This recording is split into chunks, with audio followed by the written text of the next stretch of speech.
اعوذ باللہ من الشیطان الرجیم بسم اللہ الرحمن الرحیم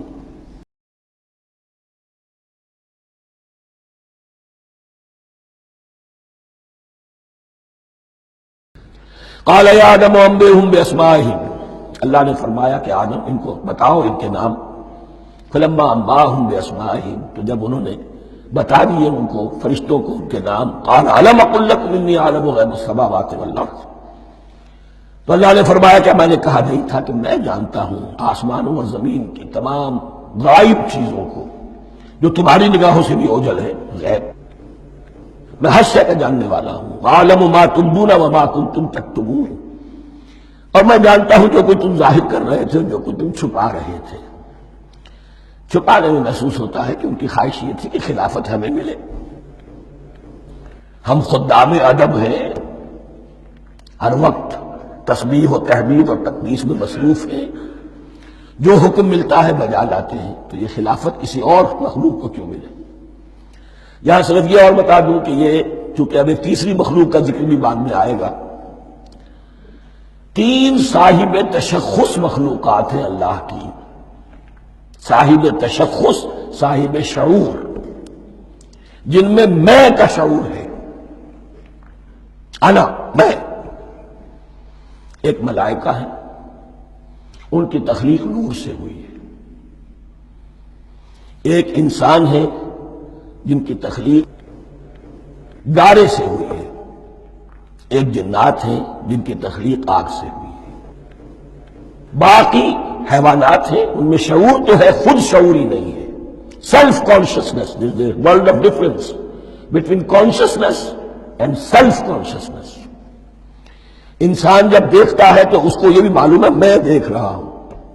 کتا بلہ دیکھتا ہے، اسے یہ اندازہ نہیں ہوتا کہ میں دیکھ رہا ہوں، دیکھنے کا ایک نتیجہ ہے جو نکل آتا ہے، لیکن میں کا وجود نہیں ہے۔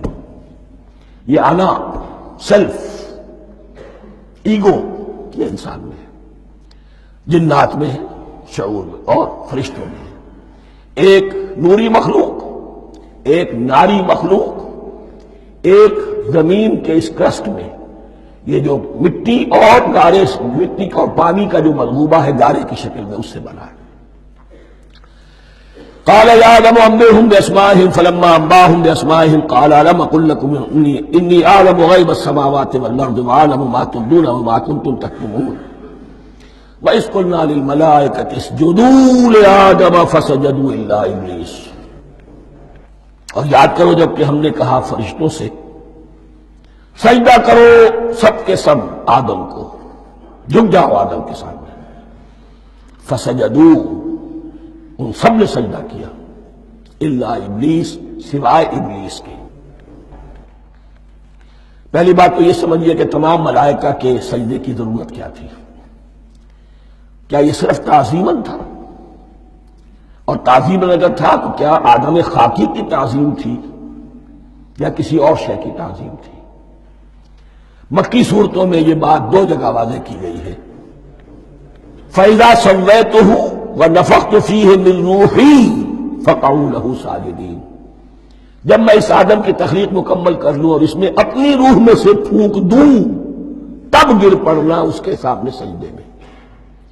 تعظیم اگر ہے تو آدم خاکی کی نہیں ہے، اس کے اندر جو ڈیوائن ایلیمنٹ ہے، جو ڈیوائن سپارک ہے، جو روح ربانی ہے، میری روح، اس کی ہے۔ اور نمبر دو، اس کی حکمت کیا ہے، علت کیا ہے، غرض و غایت کیا ہے؟ جیسا کہ میں نے عرض کیا، اس کائنات کی اس حکومت کے کارندے تو وہ ہیں۔ خلیفہ بنایا جا رہا انسان کو، جب تک یہ ساری سول سروس اس کے تابع نہ ہو، خلافت کیسے کرے گا؟ دیکھیے، میں جانا چاہتا ہوں، چوری کرنے کے لیے جانا چاہتا ہوں، راستے میں کتنے فیکٹرز ہوں گے، کتنے فزیکل فینومینا ہوں گے۔ میں چلنا چاہتا ہوں، میں زمین کو دھکیلتا ہوں، زمین مجھے دھکیلتی ہے، زمین مجھے نہ دھکیلے تو میں کیسے چلوں گا؟ یہ پوری کائنات جو ہے، یہ جب ہم کو ارادہ کرتے ہیں اور کوئی فیل کرتے ہیں تو اس فیل کے پورے ہونے میں، اس کے ظہور میں، نہ معلوم کون کون سے ایلیمنٹس ہیں، کون کون سی فورسز آف دی نیچر ہے جو ہمارے ساتھ موافقت کرتی ہے تو ہم وہ کام کر سکتے ہیں، اور ان سب پر فرشتے مامور ہیں۔ ہر ایک کی اپنی ڈومین ہے. اگر وہ تابع نہ ہو تو خلافت کی کوئی معنی نہیں. خلافت دی گئی ہے، یہ ادھر جانا چاہتا ہے جانے دو، یہ نماز کے لیے مسجد میں جانا چاہتا ہے جانے دو، یہ چوری کے لیے نکلا ہے نکلنے دو. اس لیے کہ اس کو جو اختیار دیا گیا ہے، اس کے اختیار کے استعمال میں یہ تمام جو قوتیں ہیں وہ اس کے ساتھ موافقت کرتی ہیں، تب اس کا کوئی ارادہ وہ اچھا ہو یا برا وہ پایہ تکمیل کو پہنچ سکتا ہے. یہ گویا کہ سبارڈینیشن اس کے لیے سمبل کہ تمام فرشتوں کو جھکا دیا گیا. البتہ اس آیت میں ایک مغالطہ پیدا ہوتا ہے، الا ابلیس، سوائے ابلیس کے. مغالطہ یہ پیدا ہوتا ہے کہ شاید وہ بھی فرشتہ تھا، اس لیے کہ حکم تو فرشتوں کو دیا گیا تھا. پھر نوٹ کیجئے اس سے پہلے، بہت پہلے سورہ کہف نازل ہو چکی ہے، اور سورہ کہف میں فرما دیا گیا ہے کان من الجن ففسق عن امر ربی، وہ جن تھا پس اس نے سرکشی کی اپنے رب کے حکم سے. فرشتے کی شان یہ نہیں ہے، وہ اللہ کے کسی حکم کی سرکابی نہیں کرتا. لا یعصون اللہ ما امرہم ویفعلون ما یؤمرون، وہ اللہ کے کسی حکم کی نافرمانی نہیں کرتے اور جو حکم ملتا ہے بجا لاتے. یہ جنات کے اندر اختیار تھا جیسے اختیار انسانوں کو دیا گیا ہے. جنات میں نیک بھی ہے، بد بھی ہے، اعلیٰ بھی ہے، ادنا بھی ہے، جیسے انسانوں میں. لیکن یہ عزازیل جو جن تھا علم اور عبادت دونوں کے اعتبار سے بہت بلند ہو گیا تھا، اور یہ فرشتوں کا یوں سمجھیے کہ ہم نشین فرشتوں کے ساتھ اس طور سے شامل. جیسے بہت سے انسان بھی اگر اپنی بندگی میں، زہد میں، عبادت میں، نیکی میں ترقی کرے تو ان کا ملائے اعلیٰ کے ساتھ، عالم ارواح کے ساتھ، عالم ملائکہ کے ساتھ ایک رابطہ قائم ہوتا ہے. اسی طریقے سے وہ جو عزازیل تھا جن ہونے کے باوجود اپنی نیکی، عبادت، پارسائی اور اپنے علم میں فرشتوں سے بہت آگے تھا. اس لیے معلم الملکوت کی شکل اختیار کر چکا تھا. اس کو اپنی زون تھا. یہ بات جیسا کہ میں نے عرض کیا 7 مرتبہ قرآن میں یہ بات آئی ہے، قصہ ابلیس و آدم، کہ فرشتوں کو حکم ہوا کہ سجدہ کرو، سب جھک گئے، ابلیس نے سجدے سے انکار کر دیا 7 مرتبہ. یہ 7ویں مرتبہ ہے جو ہم پڑھ رہے ہیں. مصحف میں پہلی مرتبہ آ رہا ہے، ترتیب نزول میں 7ویں مرتبہ آ رہا ہے. یہ آدم و ابلیس کا قصہ اس سے آگے سورہ اعراف میں آئے گا، پھر سورہ ہجر میں آئے گا، سورہ بنی اسرائیل میں آئے گا، سورہ کہف میں آئے گا، سورہ طٰہٰ میں آئے گا، سورہ صاد میں آئے گا. 6 مرتبہ مکی قرآن میں، 1 مرتبہ یہاں. تو یہاں اشارہ نہیں کیا، اس لیے مغالطہ ہو سکتا ہے. لیکن یہ کہ سورہ کہف میں آپ کو بتا چکا ہوں کان من الجن ففسق عن امر ربی، اس نے اپنے رب کے حکم سے سرکاری. ابلیس اس کا صفاتی نام ہے اب، اس لیے کہ اب لسیبلسوں کے معنی ہوتے ہیں مایوس ہو جانا. یہ اللہ کی رحمت سے بالکل مایوس ہے، اور مایوس جو ہو جائے وہ شیطان ہو جاتا ہے. اب میرا تو چھٹکارا نہیں ہے، جتنوں کو برباد کر سکوں کروں، میری تو عاقبت خراب ہو چکی ہے، جتنوں کو اپنے ساتھ، ہم تو ڈوبے ہیں سلم، تم کو بھی لے ڈوبیں گے. اب وہ شیطان اس معنی میں کہ انسان کی عداوت اس کی گھٹی میں پڑ گئی. اس نے اللہ سے پھر اجازت ملی کہ مجھے مہلت دے دے یوم یبعثون، قیامت تک کے دن کے لیے، تو میں ثابت کر دوں گا کہ یہ آدم اس رتبے کا حقدار نہ تھا، مستحق نہ تھا جو اسے دیا گیا. انا خیر منہ، میں اس سے بہتر ہوں. خلقتنی من نار وخلقتہ من طین، تو نے مجھے آگ سے بنایا، اسے گارے سے بنایا. لیکن یہ تکبر ہے در حقیقت کہ جس نے اسے راندہ درگاہ حق کر دیا. وَإِذْ قُلْنَا لِلْمَلَائِكَةِ اسْجُدُوا لِآدَمَ فَسَجَدُوا إِلَّا إِبْلِيسَ أَبَىٰ وَاسْتَكْبَرَ، ابا اس نے انکار کیا، واستكبر اور تکبر کیا، استکبار کیا. وَكَانَ مِنَ الْكَافِرِينَ، کانا عربی زبان میں 2 طرح کا ہوتا ہے، تامہ، ناقصہ. ایک معنی یہ ہو سکتے ہیں کہ ہو گیا، اب اپنے اس استکبار اور انکار کی وجہ سے کان من الکافرین، وہ کافروں میں سے ہو گیا. ایک کانا تامہ ہوتا تھا ہی کافروں میں سے، یعنی اس کے اندر سرکشی چھپی ہوئی تھی، اب ظاہر ہو گئی. یہ معاملہ ہوتا ہے، کسی شخص کی بدنیت ہی اس کے اوپر پردے پڑے رہتے ہیں نیکی کے، زہد کے، کسی خاص وقت میں آ کر وہ ننگا ہو جاتا ہے، اور جو اس کے اندر تھا اصل اس کی حقیقت وہ سامنے آ جائے، اس کا امکان ہے۔ تو دونوں معنی اس کے ہو سکتے ہیں۔ فَقُلْنَا يَا آدَمُ اسْكُنْ أَنْتَ وَزَوْجُكَ الْجَنَّةَ، اور ہم نے کہا کہ اے آدم رہو تم اور تمہاری بیوی جنت میں۔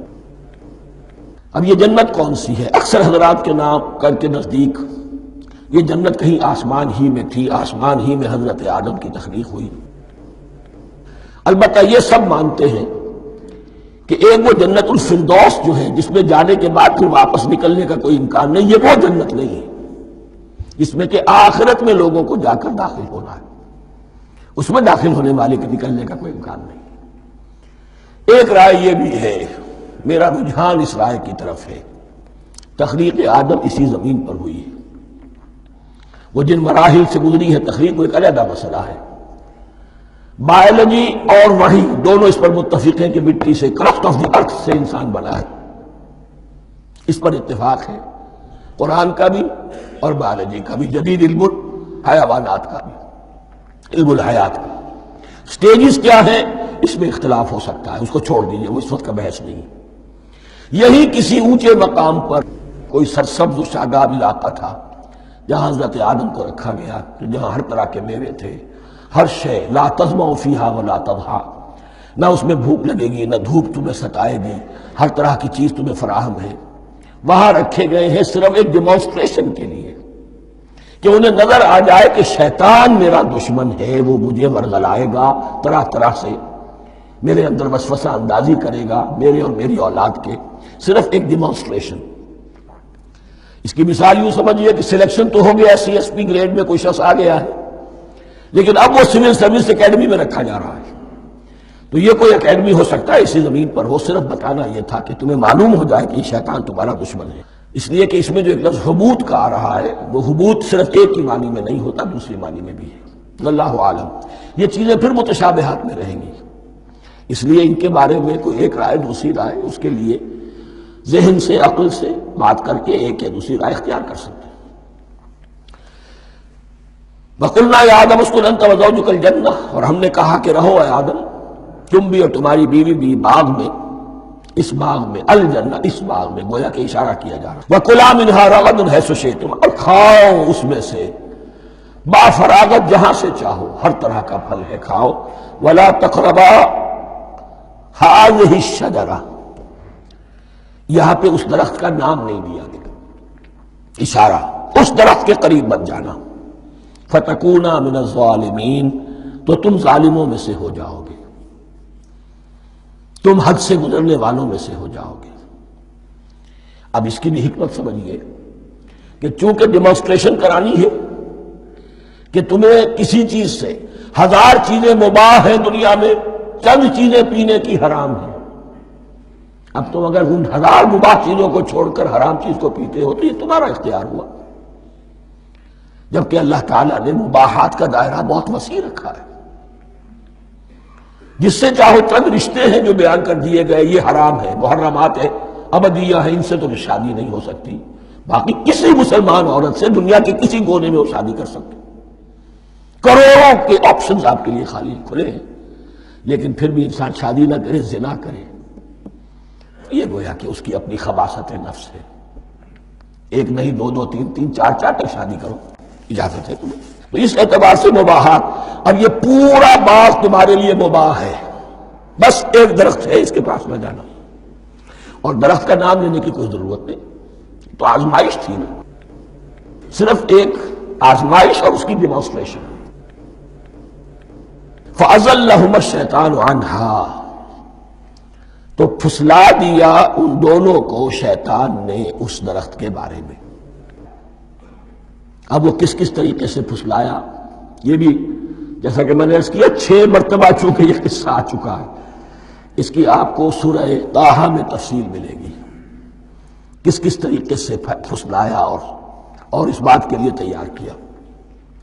فَأَخْرَجَهُمَا مِمَّا كَانَا فِيهِ، تو نکلوا دیا ان دونوں کو اس کیفیت میں سے جس میں کہ وہ تھے، وہ کیفیت کہ نہ کوئی مشقت ہے نہ کوئی محنت ہے، اور انسان کو ہر طرح کا اچھے سے اچھا پھل مل رہا ہے، تمام ضروریات فراہم ہیں، خاص کوئی حلہ جنت ہے جس کا کہ لباس بھی عطا کیا گیا ہے، لیکن ان کیفیات سے اب نکال کر اب جسے آپ کہیں گے bitter facts of life، اچھا اب جاؤ، یہ ڈیمانسٹریشن کرنی تھی، ہو گئی، شیطان تمہارا دشمن ہے، تمہارا اور تمہاری نسل کا، شیطان لعین، اور وہ تمہیں پھسلائے گا جیسے آج پھسلایا ہے۔ تم آگاہ رہنا اس کی شرارتوں سے، ان الشیطان لکم عدو فاتخذوہ عدوا، یہ شیطان تمہارا دشمن ہے، اسے اپنا دشمن ہی سمجھو، لیکن یہ ہے کہ اگر کچھ لوگ اسے دوست بنا لیں، اس کے ایجنٹ بن جائیں، اس کے کارندے بن جائیں، یہ ان کا چوائس ہے جس کی سزا انہیں ملے گی۔ فَأَخْرَجَهُمَا مِمَّا كَانَا فِيهِ وَقُلْنَا اهْبِطُوا بَعْضُكُمْ لِبَعْضٍ عَدُوٌّ، اور ہم نے کہا اترو، تم سب ایک دوسرے کے دشمن ہوگے۔ اب یہ چونکہ جمع کا صیغہ آیا ہے، ایک دوسرے کے دشمن ہوگے، تو ایک دشمنی تو شیطان اور آدم اور ذریت آدم کی ہے، ایک اور دشمنی بھی ہے جو انسان میں مرد اور عورت کے مابین ہے۔ عورت بھی پھسلاتی ہے، غلط راستے پر ڈالتی ہے، مرد عورتوں کو گمراہ کرتے ہیں، عورتیں مردوں کو گمراہ کرتی ہیں۔ قرآن مجید میں کہا گیا یا ایھا الذین آمنوا ان من ازواجکم واولادکم عدوا لکم فاحذروہم، اہل ایمان چوکنے رہو، چوکس رہو، تمہاری بیویوں اور اولاد میں سے تمہارے دشمن ہیں، بچ کر رہو، کیپ الرٹ، کہیں ان کی محبت تمہیں راہ حق سے منحرف نہ کر دے۔ تم ایک اچھا کام کرنا چاہتے ہو، بیوی رکاوٹ بن گئی، بیوی کو اچھا کام کرنا چاہتی، شوہر رکاوٹ بن گیا، تو یہ محبت نہیں ہے، یہ عداوت ہے۔ اس حوالے سے بعضکم لبعض عدو ولکم فی الارض مستقر ومتاع الی حین، اور تمہارے لیے اب زمین میں مستقر ہے، جائے قیام ہے، اور متاع ہے، ضرورت کی چیزیں ہیں ہم نے فراہم کر دی ہیں، الی حین، لیکن ایک وقت معین تک کے لیے، یہ ابدی نہیں ہے، ایک وقت آئے گا یہ بساط ہم لپیٹ دیں گے۔ یوم نطوی السماء کطی السجل للکتب، جس دن کے ہم تمام فضاؤں کو اور تمام خلاؤں کو، تمام آسمانوں کو اس طرح لپیٹ لیں گے جیسے کتابوں کا طوبار لپیٹ دیا جاتا ہے، ایک وقت آئے گا۔ یہ تخلیق الی اجل مسمى ہے، الی حین ہے۔ فتلقى آدم من ربہ کلمات فتاب علیہ، تو سیکھ لیے، حاصل کر لیے آدم نے اپنے رب سے کچھ کلمات، تو اللہ نے ان کی توبہ قبول کر لی۔ اب اس کی وضاحت سورہ اعراف میں ہے، یہ تو چونکہ پس منظر میں وہ 2/3 قرآن موجود ہے، اس کی وضاحت کیا ہے کہ حضرت آدم میں سخت پشیمانی پیدا ہوئی ہے، میں نے کیا کیا، مجھ سے خطا سرزد ہو گئی، اللہ کے حکم کی میں نے خلاف ورزی کی، لیکن ان کے پاس الفاظ نہیں تھے کن الفاظ میں اللہ سے استغفار کریں، کن الفاظ میں اللہ سے معافی چاہیں۔ اللہ کی رحمت یہ ہوئی کہ اللہ نے الفاظ انہیں خود تلقین فرما دی، یہ اللہ کی شان رحیمی ہے۔ اصل شے جو ہے وہ انسان کے اندر گناہ پر ندامت کا پیدا ہو جانا ہے، یہ اصل توبہ ہے۔ علامہ اقبال نے جو بڑی اپنی آغاز عنفوان شباب میں جو اشعار کہے تھے، ان میں سے ایک شعر کو سن کر پھڑک اٹھے تھے اس وقت کے اساتذہ بھی، موتی سمجھ کے شان کریمی نے چن لیے، قطرے جو تھے میرے عرق انفعال کے، انفعال کہتے ہیں شرمندگی کو، شرمندگی سے میری پیشانی پر جو پسینے کے قطرے نمودار ہو گئے، میرے پروردگار کو وہ اتنے عزیز ہوئے، اس نے انہیں موتی کی طرح چن لیا، موتی سمجھ کے شان کریمی نے چن لیے، قطرے جو تھے میرے عرق انفعال کے، تو فتلقى آدم من ربہ کلمات، ان پر پچھتاوا ہوا، ندامت ہوئی، اللہ نے انہیں الفاظ، وہ الفاظ کیا تھے وہ سورہ اعراف میں ہیں، ربنا ظلمنا انفسنا وان لم تغفر لنا وترحمنا لنکونن من الخاسرین، اے اللہ ہم نے اپنی جانوں پر ظلم کیا ہے، اور اگر تو نے ہمیں بخش نہ دیا اور رحم نہ فرمایا تو ہم تو خسارہ والوں میں ہو جائیں گے، تباہ ہو جائیں گے، برباد ہو جائیں گے۔ یہی پر فوری تقابل موجود ہے۔ غلطی ابلیس سے بھی ہوئی، حکم سے سرتابی ہوئی، لیکن اس پر ندامت نہیں ہوئی، تکبر کی بنا پر اور اکڑ گیا، انا خیر منہ۔ غلطی آدم سے بھی ہوئی، نافرمانی ہوئی، لیکن اس پر پشیمان ہوئے اور توبہ کی۔ وہ شیطنت ہے، یہ آدمیت ہے، ورنہ کوئی انسان گناہ سے اور معصیت سے مبرہ نہیں ہے۔ حضور کی ایک حدیث ہے، کل بنی آدم کلکم خطاؤون، کل بنی آدم خطاؤون وخیر الخطائین التوابون۔ آدم کے تمام اولاد، تمام انسان خطا کار ہیں، ان خطا کاروں میں بہتر وہ ہیں، اچھے وہ ہیں جو توبہ کرتے ہیں۔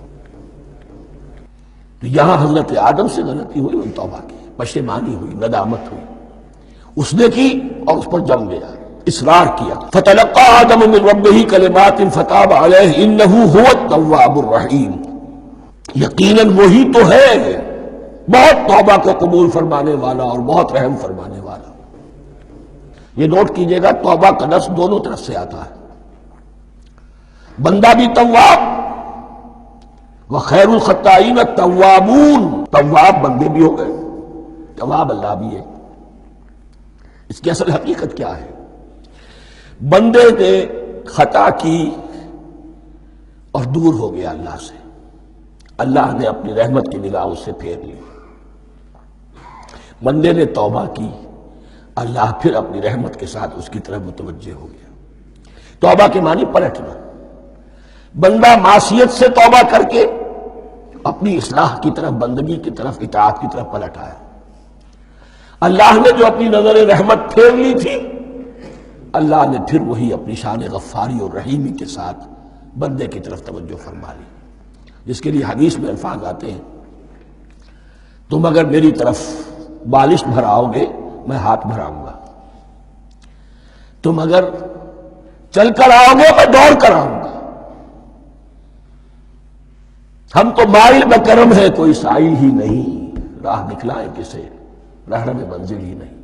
وہ تو تواب ہے، بس فرق یہ ہے کہ تابہ بندے کے لیے ہوگا تو الہ ہوگا، تابہ الہ، انی تم تو الیک، اور جب اللہ کی طرف سے ہوگا تابہ علیہ، وہ اعلیٰ ہوگا، اس پر توبہ کی، یعنی اللہ کی بلند شان ہے تو انسان توبہ کرتا ہے تو اس کی طرف توبہ کرتا ہے، اللہ کی شان کیا ہے، وہ توبہ کرتا ہے تو بندے پر اعلیٰ، فتاب علیہ انہ هو التواب الرحیم۔ قلنا اہبطوا منہا جمیعا، ہم نے کہہ دیا اتر جاؤ اس سے تم سب کے سب، فَإِمَّا يَأْتِيَنَّكُم مِّنِّي هُدًى، اب یہاں لفظ آیا اہبطوا، یہاں بھی پہلے بھی آیا ہے۔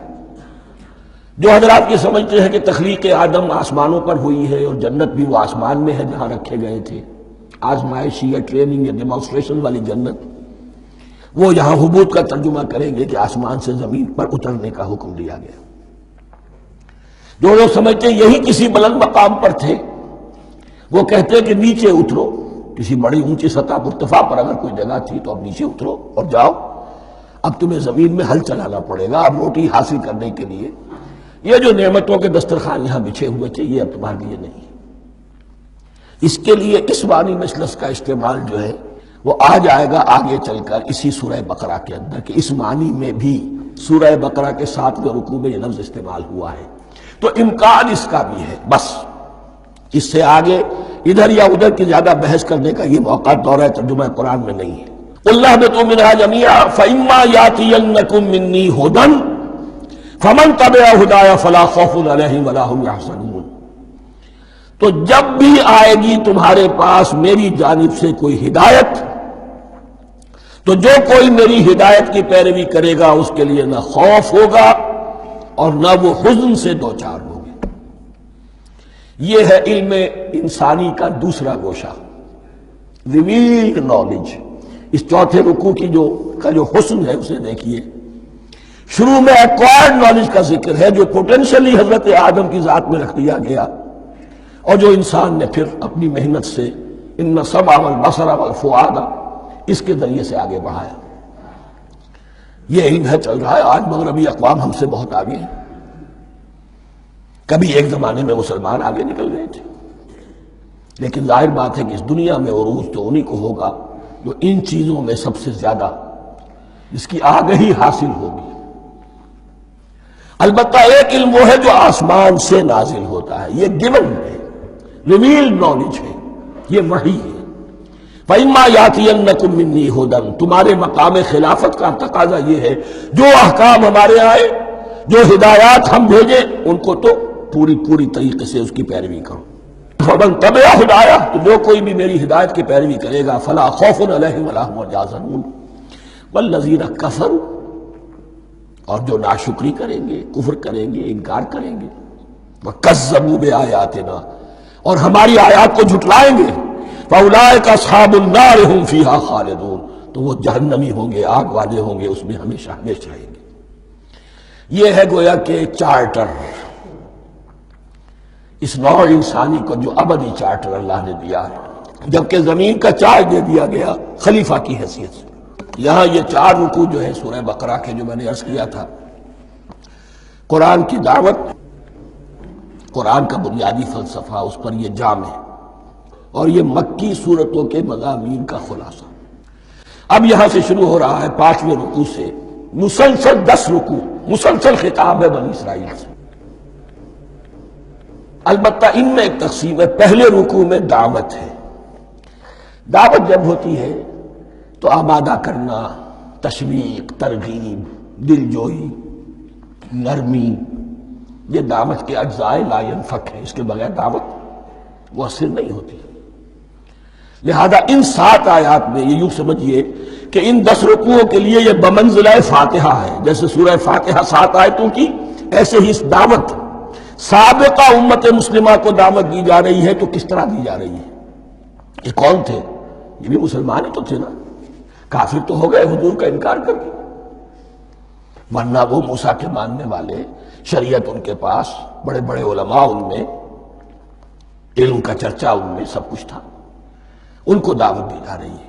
لیکن میں اس لیے آپ کو چاہتا ہوں، اس کو توجہ دلا رہا ہوں، آج اگر مسلمانوں میں جو غافل ہو گئے، اپنی حقیقت کو بھول گئے، اپنے فرض منصبی سے غافل ہو گئے، دنیا کی اور قوموں کی طرح کی ایک قوم بن کر رہ گئے، اگر کوئی ایک داعی گروہ کھڑا ہو، کوئی جماعت، کوئی فرد، اور اس سے جماعت بنے، تو ظاہر بات ہے سب سے پہلے اسے اسی امت کو دعوت دینی ہوگی، اس لیے کہ دنیا تو اسلام کو پہچانے گی اس امت کے حوالے سے۔ فزیشن ہیل تھائی سیلف، پہلے یہ تو ٹھیک ہو، یہ کہیں پر صحیح اسلام کا نمونہ پیش کرے تو دنیا کو دعوت دے سکو گے، آؤ دیکھو یہ ہے اسلام۔ اس لیے ان کو جو دعوت دینے کا اسلوب ہونا چاہیے وہ عکس ہوگا اس اسلوب کا جو ان 7 آیات میں ہمارے سامنے آ رہا ہے۔ یا بنی اسرائیل اذکروا نعمتی التی انعمت علیکم، اے بنی اسرائیل، اسرائیل کو سمجھ لیجئے یہ مرکب لفظ ہے، اسم، اسی سے اسیر بنا ہے، اسیر جو کسی کا قیدی ہوتا ہے۔ ایل عبرانی میں اللہ کے لیے ہے، اور اسرائیل کا ترجمہ ہے عبداللہ، اللہ کا غلام، اللہ کے ساتھ بندھا ہوا، اس کی اطاعت کے قلاتے کے اندر۔ تو یہ اسرائیل یہ لقب ہے حضرت یعقوب علیہ السلام کا، ان کے 12 بیٹے تھے، 12 بیٹوں سے جو نسل چلی وہ بنی اسرائیل ہے، انہی میں حضرت موسیٰ کی بعثت ہوئی اور تورات انہیں دی گئی، پھر یہ ایک بہت بڑی امت بنے۔ ان پر 4 ادوار آ چکے تھے قرآن مجید کے نزول کے وقت، 2 مرتبہ اللہ کی رحمت کی بارشیں ہوئیں، انہیں عروج نصیب ہوا، 2 مرتبہ ان کو دنیا پرستی، شہوت پرستی، اللہ کے احکام کو پس و پش ڈال دینے کی سزا میں عذاب کے کوڑے ان پر برسے۔ اس کا ذکر آئے گا سورہ بنی اسرائیل کے پہلے رکوع میں۔ اس وقت جب کہ قرآن نازل ہو رہا ہے، اس وقت وہ اپنے اس زوال کے دور میں تھے۔ حال یہ تھا کہ حضور صلی اللہ علیہ وسلم کی بعثت سے پہلے ہی 2nd ٹیمپل بھی شہید کیا جا چکا تھا، گرایا جا چکا تھا۔ حضرت سلیمان نے جو بنایا تھا ہیکل سلیمانی، جس کو یہ 1st ٹیمپل کہتے ہیں، اسے نیبوکدنضر نے گرا دیا تھا حضرت مسیح سے بھی کئی سو سال پہلے، لیکن اس کے بعد پھر یہ رومنز نے سن 70 عیسوی میں حضور کی ولادت سے 500 برس پہلے ان کا یہ یروشلم تباہ و برباد ہوا، اس میں لوگوں کو قتل کیا گیا، قتل عام ہوا، اور سیکنڈ ٹیمپل جو ہے وہ بھی گرا دیا گیا، جو اب تک گرا پڑا ہوا ہے۔ صرف ایک ویلنگ وال ہے جس کے پاس جا کر یہودی جو ہے ماتم کر لیتے ہیں، روتے ہیں، اور اب وہ بنانے پر تلے ہوئے ہیں اپنا تھرڈ ٹیمپل، اس کے نقشے بن چکے ہیں، بلو پرنٹ بن چکے ہیں۔ لیکن بہرحال جس وقت قرآن نازل ہو رہا تھا یہ بہت ہی پستی میں تھے۔ اس کے بارے میں فرمایا، اے بنی اسرائیل ذرا یاد کرو میرے اس انعام کو جو تم پر ہوا۔ وہ انعام کیا ہے؟ میں نے تمہیں اپنی کتاب دی، نبوت سے سرفراز فرمایا، اپنی شریعت تمہیں عطا فرمائی، تمہیں داؤد، تمہارے اندر داؤد اور سلیمان جیسے بادشاہ اٹھائے جو بادشاہ بھی تھے، نبی بھی تھے۔ وَأَوْفُوا بِعَهْدِي، اور میرے وعدے کو پورا کرو تاکہ میں بھی اپنے وعدے کو پورا کروں۔ یہ وعدہ ہے جو کتاب استثناء جو ہے اولڈ ٹیسٹمنٹ کی، ڈیوٹرانومی، اس کے 18ویں باب کی آیت نمبر 18-19 میں ہے۔ حضرت موسیٰ سے خطاب کر کے اس میں اللہ نے یہ الفاظ فرمائے، میں ان کے بھائیوں میں سے تیرے مانند ایک نبی برپا کروں گا اور اس کے منہ میں اپنا کلام ڈالوں گا، اور وہ وہی کچھ بتائے گا جو میں اس سے کہوں گا۔ یہ گویا کہ حضرت موسیٰ علیہ السلام کی امت کو بتایا جا رہا تھا کہ نبی آخر الزماں آئیں گے اور تمہیں انہیں قبول کرنا ہے۔ قرآن مجید میں اس کا بڑا تفصیلی ذکر سورہ اعراف میں آئے گا انشاءاللہ، لیکن یہاں فرمایا اوفوا بعہدی اوف بعہدکم، تم میرا عہد پیرا پورا کرو، میرے اس نبی کو تسلیم کرو، اس پر ایمان لاؤ، اس پر کی صدا پر لبیک کہو، تو میں تمہیں میرے انعام و اکرام اور بڑھتے چلے جائیں گے۔ وَإِيَّايَ فَارْهَبُونِ، اور صرف مجھ سے ڈرو۔ وَآمِنُوا بِمَا أَنزَلْتُ مُصَدِّقًا لِمَا مَعَكُمْ، اور ایمان لاؤ اس پر جو میں نے نازل کیا ہے، جو تمہارے پاس جو تورات ہے اس کی تصدیق کرتے ہوئے آیا ہے۔ اس کے دو معنی ہے، ایک تو قرآن تصدیق کرتا ہے تورات کی اور انجیل کی، فیہا ھدی و نور، فیہ ھدی و نور، اور دوسرے یہ کہ قرآن اور محمد صلی اللہ علیہ وسلم ان پیشین گوئیوں کے مصداق بن کر آئے ہیں جو تورات میں تھی، ورنہ وہ پیشین گوئیاں جھوٹی ثابت ہوتی۔ ان کے مصداق کون ہے؟ قرآن اور محمد صلی اللہ علیہ وسلم۔ یہ دونوں معنی اس کے ہیں۔ وَآمِنُوا بِمَا أَنزَلْتُ مُصَدِّقًا لِمَا مَعَكُمْ وَلَا تَكُونُوا أَوَّلَ كَافِرٍ بِهِ، اور دیکھو تم ہی سب سے پہلے ان کا کفر کرنے والے نہ بن جاؤ۔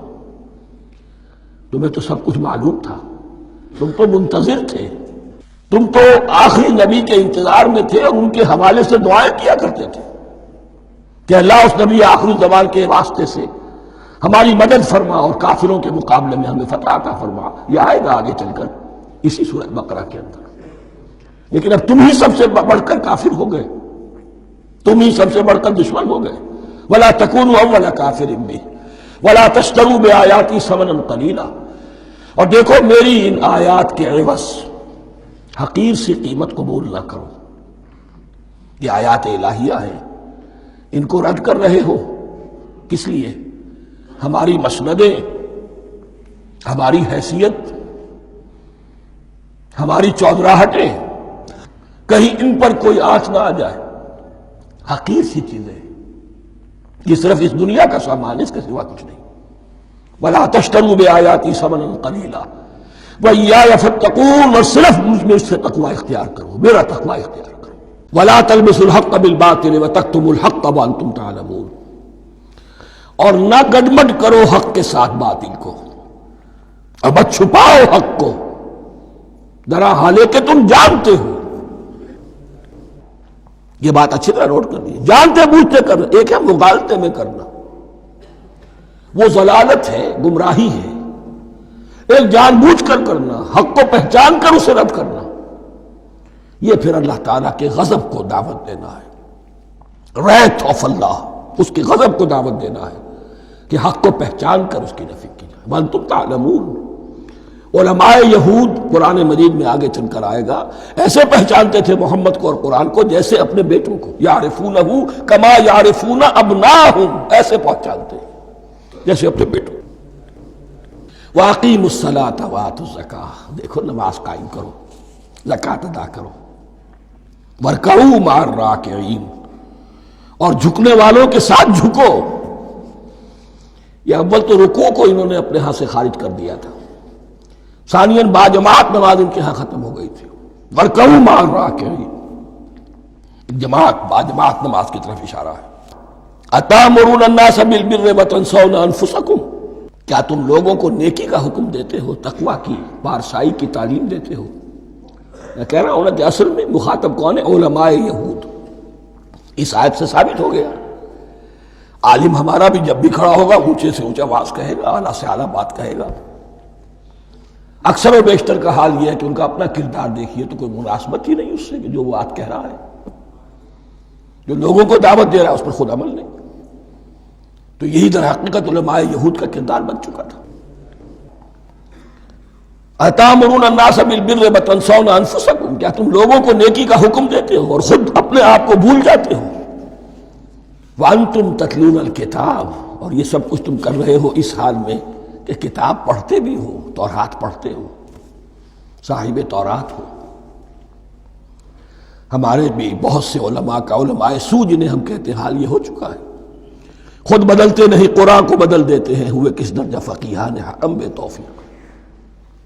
جو صورتحال ہے صرف قرآن کا متن بچا ہوا ہے، اس کے مفہوم میں، اس کی تفسیر میں، اس کے ترجمے میں تو تحریفیں موجود ہیں، بڑی بڑی تحریفیں موجود ہیں، متن بچا ہوا ہے، وہ اس لیے کہ اللہ تعالیٰ نے اس کی حفاظت کا ذمہ لیا ہے۔ وَاسْتَعِینُوا بِالصَّبْرِ وَالصَّلَاةِ، اور مدد حاصل کرو دو چیزوں سے، صبر اور نماز۔ یہ صبر کا لفظ یہاں پر بہت قیمتی ہے، بہت بامانی ہے۔ علماء سو کیوں وجود میں آتے ہیں؟ جب وہ دنیا کے کتے بن جائیں گے تو دین کو بدنام کرنے والے ہوں گے۔ بظاہر دینی مناسب ہیں لیکن اصل میں ان کے پردے میں دنیا داری کی جا رہی ہے، صبر نہیں۔ بس صبر کے ساتھ اور نماز کے ساتھ، اس لیے کہ آپ صحیح راستے پر آئیں گے۔ اگر کوئی عالم دین لوگوں پر تنقید کرے گا، لولا ینہاہم الربانیون والاحبار، کیوں نہیں روکتے ان کے علماء اور ان کے اولیاء اور صوفیاء ان کو حرام کھانے سے اور جھوٹ بولنے سے؟ اگر کوئی شخص روکے گا اس کو پھر نذرانے تو نہیں ملیں گے، اس کی خدمتیں تو نہیں ہوگی۔ اگر تو دنیا میں صبر اختیار کرنا ہے تب تو آپ حق بات کہہ سکتے ہیں، اور اگر دنیاوی ایمبیشنز ہیں تو پھر آپ کو کہیں نہ کہیں کمپرومائز کرنا پڑے گا۔ وَاسْتَعِینُوا بِالصَّبْرِ وَالصَّلَاةِ، صبر اور نماز۔ وَإِنَّهَا لَكَبِیرَةٌ، اور یقیناً یہ بہت بھاری شے ہے، بہت بھاری شے ہے۔ عام طور پر خیال یہ ہے کہ انہا کی ضمیر صرف صلاۃ کی طرف جاتی ہے، نماز بہت بھاری ہے۔ ایک رائے یہ ہے کہ نہیں، یہ پورے طرز عمل کی طرف جا رہی ہے، یہ طرز عمل کہ خود صبر کرو، اس دنیا میں صبر کرو، دنیا اور دنیا کے متعلقات میں کم سے کم پر قانے ہو جاؤ، اور حق کا بول بالا کرنے کے لیے میدان میں آ جاؤ، یہ طرز عمل۔ اور اس میں پھر نماز، الصلاۃ عماد الدین۔ وَإِنَّهَا لَكَبِیرَةٌ إِلَّا عَلَى الْخَاشِعِینَ، یہ یقیناً بہت بھاری چیز ہے، یہ روش، یہ رویہ بھی بہت بھاری اور نماز بھی بہت بھاری ہے، سوائے ان خشوع رکھنے والوں کے، ڈرنے والوں کے، جن کے دل جھک گئے ہیں اللہ کے سامنے۔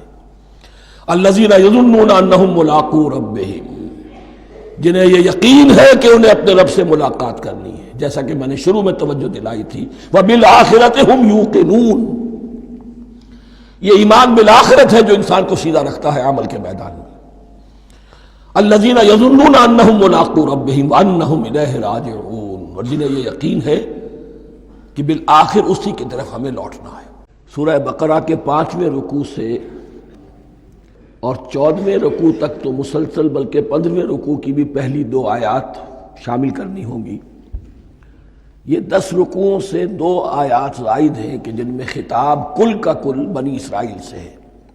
البتہ اس میں یہ فرق ہے کہ پہلا رکوع جو ہے وہ ان کو دعوت پر مشتمل ہے، نبی اکرم صلی اللہ علیہ وسلم پر ایمان لانے کی پرزور دعوت۔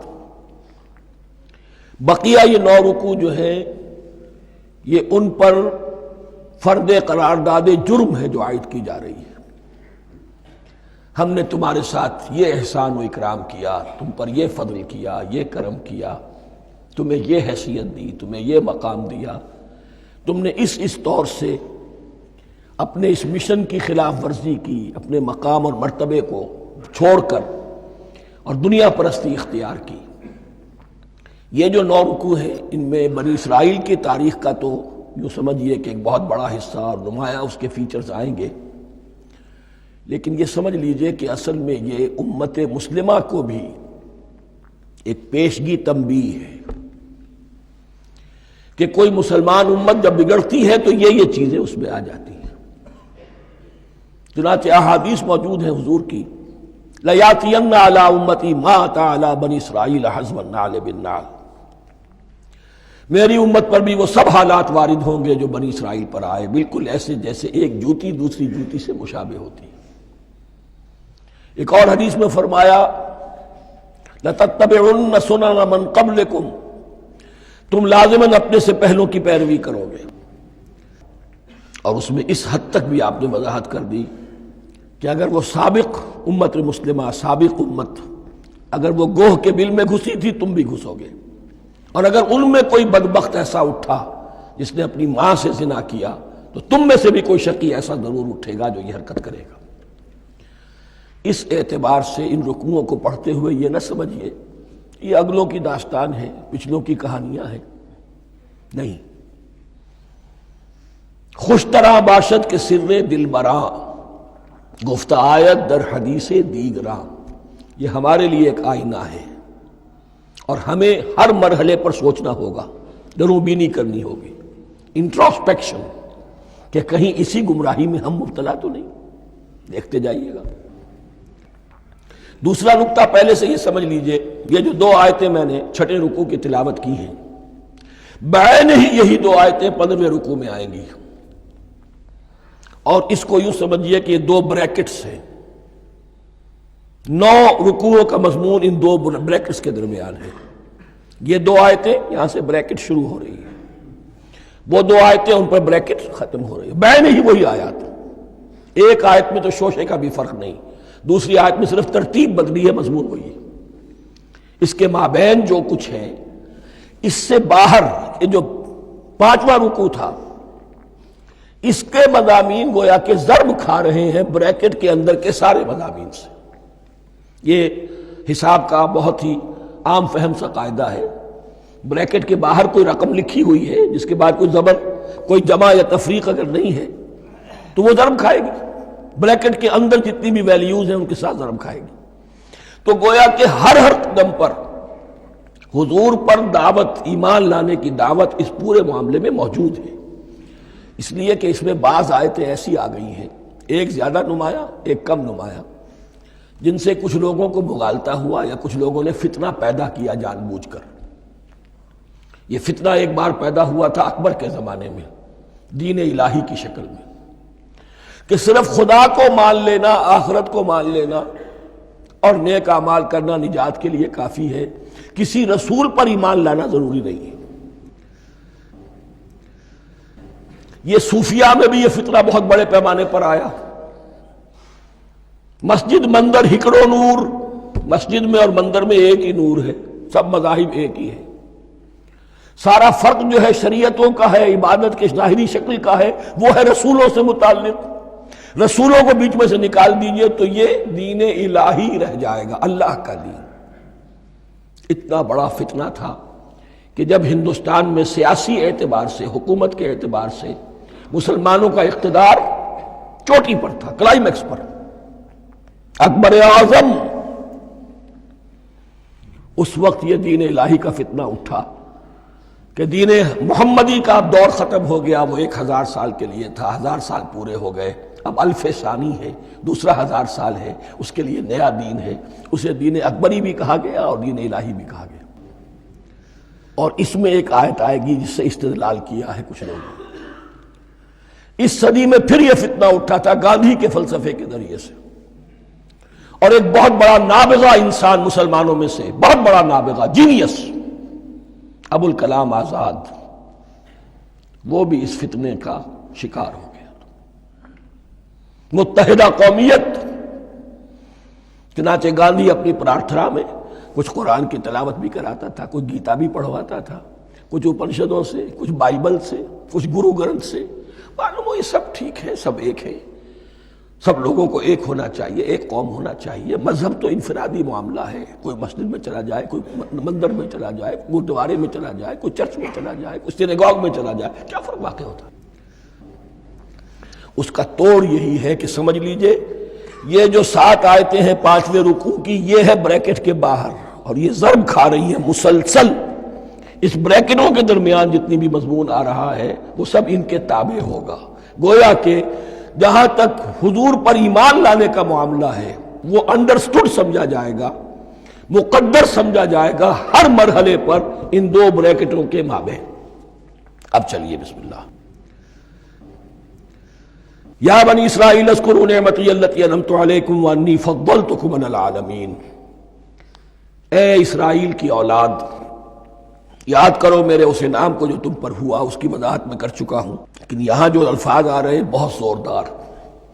وانی فضلتکم علی العالمین، میں نے تمہیں فضیلت عطا کی تمام جہانوں پر۔ یہاں ایک قاعدہ نوٹ کر لیجئے، عربی نحو کا قاعدہ یہ ہے کہ کہیں ظرف جس میں کوئی شے ہے، ظرف کی جمع لے لیتے ہیں، مراد ہوتا ہے مظروف، ظرف کے اندر جو شے ہے اس کی جمع۔ تمام جہانوں پر فضیلت، کیا فرشتوں پر بھی فضیلت؟ نہیں، جہان والوں پر، تمام اقوام عالم پر تمہیں فضیلت عطا کی، یہ مطلب ہے اس کا۔ تمام عالموں پر، تمام جہانوں پر، یعنی تمام جہان والوں پر، اس انسان عالم انسانیت کے اندر جتنے بھی مختلف گروہ ہیں، نسلیں ہیں، طبقات ہیں، ان میں فضیلت۔ واتقوا یوما لا تجزی نفس عن نفس شیئا، میں عرض کر چکا ہوں، اب تیسری مرتبہ پھر عرض کر رہا ہوں، اصل شیخ آخرت، محاسبہ آخرت، یہ مستحضر ہوگا تو انسان سیدھا رہے گا۔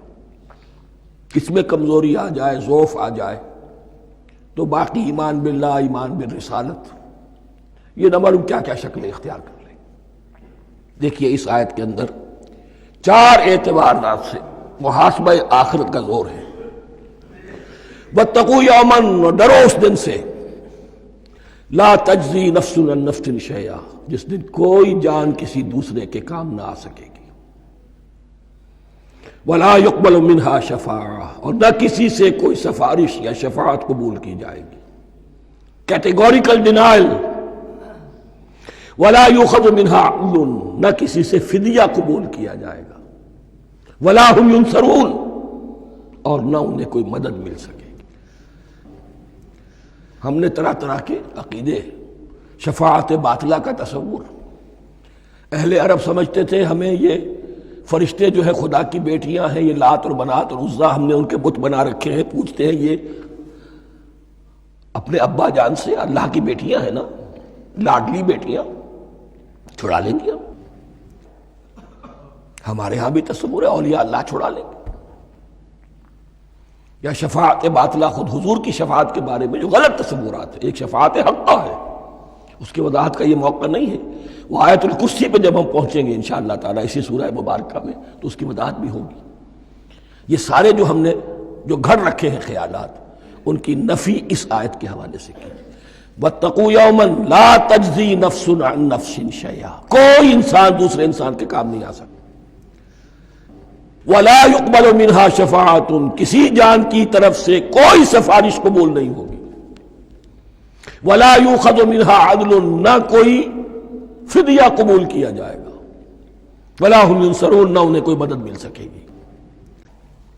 اب اس کے بعد اللہ تعالیٰ کے احسانات اور ان کی طرف سے جو ناشکریاں ہوئی ہیں ان کی بڑی تفصیل کے ساتھ اب بات چلے گی، تفصیل نہیں، تیزی کے ساتھ۔